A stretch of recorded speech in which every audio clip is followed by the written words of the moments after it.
శ్రీ గురుభ్యో నమః. శ్రీమాత్రే నమః. అచింత్య వ్యక్త రూపాయ నిర్గుణాయ గుణాత్మనే సమస్త జగదాధారమూర్తయే బ్రహ్మణే నమః. యోంత ప్రవిశ్య మమ వాచమిమాం ప్రసుప్తాం సంజీవయత్యఖిల శక్తిధరస్వధామ్నా అన్యాశ్చ హస్తచరణ శ్రవణత్వగాదీన్ ప్రాణాన్ నమో భగవతే పురుషాయ తుభ్యం. శ్రీ గురుభ్యో నమః. శ్రీమాత్రే నమః. 2026వ సంవత్సరంలో సూర్యగ్రహణాలు చంద్రగ్రహణాలు రెండుగా ఉన్నాయి.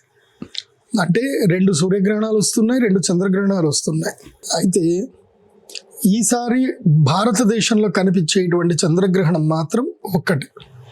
అది మార్చి 3వ తారీఖు 2026వ సంవత్సరంలో వచ్చేటువంటి చంద్రగ్రహణం. ఇదేంటంటే కనుక అస్తంగత్వం, అంటే ఏదైతే కనుక చంద్రుడు ఉదయిస్తున్నప్పుడు, అంటే పౌర్ణమి రోజు చంద్రుడు సాయంత్రం ఉదయిస్తాడు. సో చంద్రుడు ఉదయించేటప్పుడు గ్రహణస్థుడయ్యి, అంటే గ్రహణం పట్టినటువంటి చంద్రుడు మనకు ఉదయిస్తున్నట్టుగా కనిపిస్తాడు. కొంచెము గ్రహణం మనకు కనిపిస్తుంది. ఆల్మోస్ట్ 7 గంటల వరకు గ్రహణం మనకు కనిపిస్తుంది. ఈ చంద్రగ్రహణము పాల్గొన శుద్ధ పౌర్ణమి పూర్వ ఫల్గుని నక్షత్రములో 2వ పాదంలో సంభవిస్తుంది. మరి ఈ పూర్వ ఫల్గుని నక్షత్రంలో గ్రహణం రావడం వల్ల లాభమా నష్టమా అనేది మనం క్షుణ్ణంగా తెలుసుకోవాలి. ఇంకొక విషయం, ఈ గ్రహణం ఏ సమయంలో జరగబోతుంది, ఎవరెవరికి కనిపిస్తుంది అని అంటే, వేరే దేశాల్లో ప్రారంభమవుతుంది. అంటే ఏషియన్ కంట్రీస్లో కనిపిస్తుంది, కానీ సాయంత్రం మాత్రమే కనిపిస్తుంది. కేవలము ఒక అరగంట సేపు మాత్రమే ఈ గ్రహణం మనకి కనిపిస్తుంది. ఈ గ్రహణం ప్రారంభ కాలం ఏంటంటే 3 గంటల 30 నిమిషాలకు ప్రారంభమవుతుంది. అంటే మన భారతదేశ కాలమాన ప్రకారము 3 గంటల 30 నిమిషాల సమయంలో గ్రహణం ప్రారంభమవుతుంది. 3:30, 4:30, 5:30. సో 4:30 నుంచి 5:30 ఆ ప్రాంతం లోపల మధ్య గ్రహణం జరుగుతుంది. అంటే ఏదైతే గ్రహణం పూర్తిగా జరగాలో దాని మధ్యకాలము అంటారు. ఆ తర్వాత 5:30, 6 తర్వాత విమోచన కాలం ఉంటుంది. అంటే 6 నుంచి 6:45 నిమిషాల వరకు విమోచన కాలం ఉంటుంది. మొత్తం మీద చూడాలంటే ఈ గ్రహణము 3:30 గంటల పాటు ఉంటుంది. ఆద్యంత పుణ్యకాలము 3:30 గంటలు. ఈ గ్రహణం ఎవరెవరు చూడకూడదు అంటే, పూర్వ ఫల్గుని నక్షత్ర జాతకులు చూడకూడదు, సింహరాశి వారు చూడకూడదు, అదేవిధంగా కన్యారాశి వారు కూడా ఈ గ్రహణాన్ని చూడకూడదు. ఇక ఈ గ్రహణం వల్ల ఎవరెవరికి నష్టము, ఎవరెవరికి లాభము అనేది తెలుసుకునే ముందు, ఈ పూర్వ ఫల్గుని నక్షత్రంలో గ్రహణం సంభవిస్తే ఏం జరుగుతుంది అనేది ఫస్ట్ మనం తెలుసుకోవాలి. ఎందుకోసం అంటే, ఒక గ్రహణం జరిగింది అని అంటే ఒక మంచికి ఒక చెడుకి రెండిటికి సూచన ఇస్తుంది. అది దేనికి మంచి దేనికి చెడు అనేది సూచన ఇస్తుంది. ఈ చంద్రగ్రహణం ప్రభావం చేత ఏంటంటే, పూర్వాఫల నక్షత్రంలో జరుగుతుంది కాబట్టి సస్య నష్టం ఎక్కువగా జరుగుతుంది, అతివృష్టి ఎక్కువగా ఉంటుంది, వర్షాలు పడతాయి, ఈ పంటలు మొత్తం కూడా పాడైపోతాయి, పంటలకు చీడపీడలు ఎక్కువగా ఉంటాయి ఈ సంవత్సరం. దాని మీద పురుగు మందు కొట్టి ఆ పురుగు మందు సంబంధించిన దాని ప్రభావం వల్ల జనాలు ఎక్కువగా చనిపోతారు. తర్వాత అలాంటి కలుషితమైనటువంటి ఆహారం తినడం వల్ల జనాలు కూడా అనారోగ్యాల పాలవుతారు. కాబట్టి ఇది పరాభవ నామ సంవత్సరానికి ఇది సంకేతం. అంటే ఓటమి, పరాభవం అంటే ఓటమి. ఇప్పటి వరకు ఎవరైతే కనుక మదముతోటి ఎవరైతే విర్రవీగుతున్నారో వాళ్ళ గర్వము తగ్గిపోతుంది. అహంకారం ఉన్నటువంటి వాళ్ళకి అహంకారం తగ్గిపోతుంది.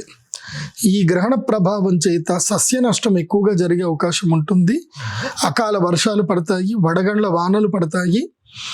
రైతులు జాగ్రత్తగా ఉండాలి. ముఖ్యంగా మామిడి పళ్ళ రైతులు చాలా జాగ్రత్తగా ఉండండి.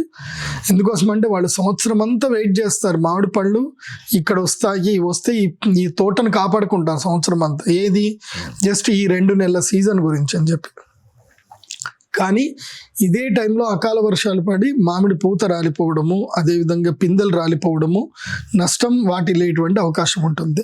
దానికి సరిగ్గా సూచన ప్రాయంగా ఇప్పుడే మీరు ఏదైనా సరే దానికి పరిష్కారం చేసుకోండి.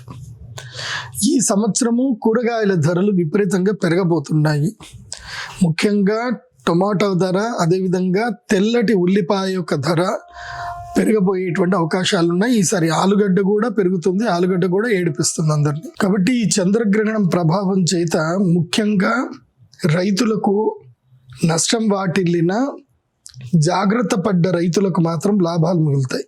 ముఖ్యంగా ఈ సంవత్సరము ఉల్లిపాయల ధరలు ఎక్కువ అవుతాయి. అది కూడా తెల్ల ఉల్లిపాయ మాత్రమే. ఎందుకోసమంటే దాని ప్రొడక్షన్ తక్కువగా ఉంటుంది, కాంపిటీషన్ తక్కువగా ఉంటుంది, బయర్స్ ఎక్కువగా ఉండరు. అదొకటి.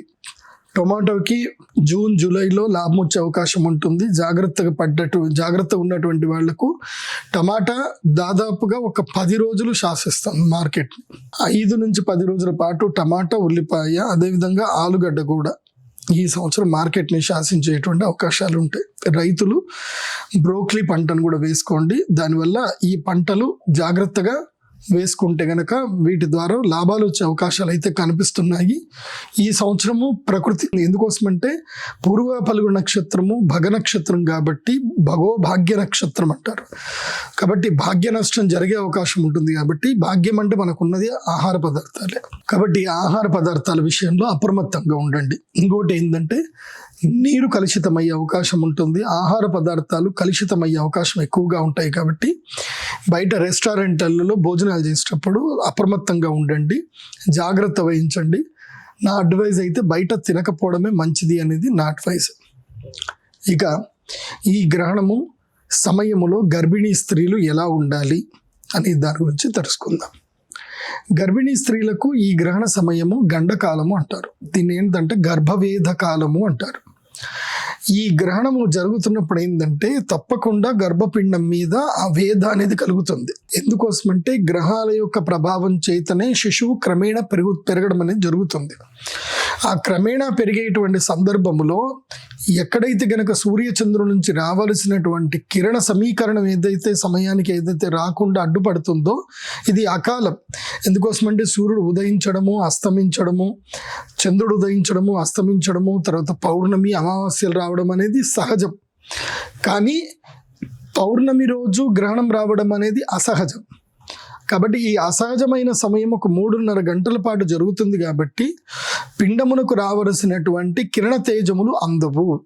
అందుకే ఇది పూర్వకాలం నుంచి ఎప్పటి నుంచో ఈ పద్ధతి చెప్తా ఉన్నారు. కాబట్టి గర్భిణీ స్త్రీలందరూ కూడా ఈ పద్ధతి పాటించండి. ఎవరైతే గర్భము దాల్చినటువంటి స్త్రీలు ఉన్నారో వాళ్ళు మార్చి 3వ తారీఖు 2026 రోజున ఉదయం నుంచి మొదలు ఎక్కడికి బయటకు వెళ్ళకండి, ఇంట్లోనే ఉండండి. ముఖ్యంగా మధ్యాహ్నం 2 గంటల లోపలనే భోజనాలన్నీ కంప్లీట్ చేసుకోండి. పాల పదార్థాలు పాలు తాగకూడదు, పెరుగన్నం తినకూడదు, పాలు పెరుగు ఇవి ముట్టకూడదు. పాల పదార్థాలు ఏవి కూడా ఆ రోజు స్వీకరించవద్దు. మధ్యాహ్నం 1-2 మ్యాక్సిమం 2 గంటల లోపల భోజనాలు కంప్లీట్ చేసేసుకొని ఇంట్లో కిటికీలు కానీ అన్నిటిని కూడా చక్కగా ఆచ్ఛాదనం చేసుకోవాలి. కర్టన్స్ వేసుకొని ఎక్కడి నుంచి వెలుగు రాకుండా చూసుకొని ఒక గదిలో చక్కగా పడుకోవాలి. ఆ గదిలో ఆవు నెయ్యితో చేసిన దీపం వెలిగించుకోవాలి. ఒక మూలన ఆవు నెయ్యితో చేసినటువంటి దీపం వెలిగించాలి. దాని పక్కనే ఒక బిందెలో కానీ ఒక కలశంలో కానీ నీళ్లు తీసుకొని అందులోపల ఒక తులసి దళం తీసి పక్కన పెట్టుకోవాలి. మీరు ఏవైతే నీళ్లు తాగుదామనుకుంటారో ఆ నీళ్లలో తులసి దళం వేసుకొని నీళ్లు తాగండి. తులసి దళానికి ఒక అద్భుతమైన శక్తి ఉంటుంది.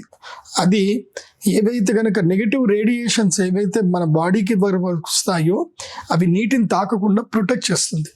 తులసికి ఆ శక్తి ఉంటుంది. అందుకే ప్రతి ఒక్కరి ఇంట్లో తులసి చెట్టు ఉండాలి అని అంటారు.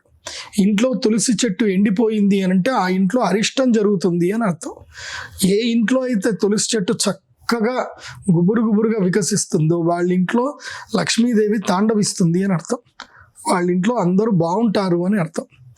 కాబట్టి ప్రతి ఒక్కరి ఇంట్లో తులసి చెట్టు పెట్టుకోండి. తర్వాత ఈ చంద్రగ్రహణము మన భారతీయులకు ఇది వర్తిస్తుంది. కాబట్టి దేవాలయాలు మొత్తం కూడా మూసేయాలి. దేవాలయాలు మూసేస్తారు. అదేవిధంగా ఇళ్ళు కడుక్కోవడము, ఆలయం శుభ్రం చేసుకోవడము, ఏదైతే ఆవకాయలు వాటి మీద దర్భలు వేసి ఉంచుకోవడము, గ్రహణానికి ముందు వండినటువంటి ఆహార పదార్థాలన్నీ కూడా పాడేసేయాలి. ఏవి కూడా గ్రహణం తర్వాత తినకూడదు. గ్రహణం సమయంలో ఎవరు భోజనం చేయకూడదు. ఇక ఈ గ్రహణం వల్ల అదృష్టం వచ్చేటువంటి రాశులు కొన్ని ఉన్నాయి. ఆ అదృష్టం వచ్చే రాశులు ఏమిటంటే గనక వృశ్చిక రాశికి కూడా బాగుంది. వీళ్ళకి స్థాన చలనం వల్ల లాభం కలుగుతుంది, ఉద్యోగంలో మార్పులు వస్తాయి, దానివల్ల కూడా లాభం కలుగుతుంది. విదేశీ యానం, విదేశాలకు ఏమైనా వెళదాము అనుకుంటే వాళ్ళకు కూడా లాభదాయకంగా ఉంటుంది వృశ్చిక రాశి వాళ్ళకి. సర్వే జన సుఖినో భవంతు. శ్రీమాత్రే నమః.